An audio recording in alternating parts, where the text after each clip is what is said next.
دیدن این فیلم به شما توصیه نمیشه.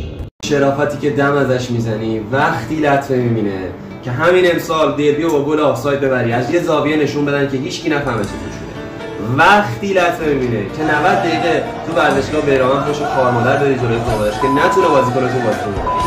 وقتی لطفه میبینه که پارسال با گل آفساید قهرمان بشی، بعد بیای بگی آفساید بوده که بوده. وقتی لطفه میبینه که تو رو به جای قهرمان بدون شکست ایران بفرستنت آسیا، بلکه 60 سال بعد یه روزی یه جایی تموم بشه.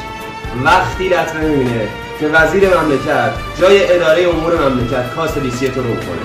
حرف از شرف و شرافت زدن از جانب تو عین حرف از نجابت و پاکی زدن یه هرزه.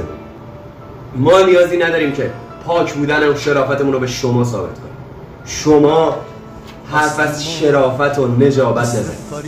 عصر ما عصر فریبه، عصر اسمای غریبه، عصر پژمردن گلدون، چترای سیاه تو بارون.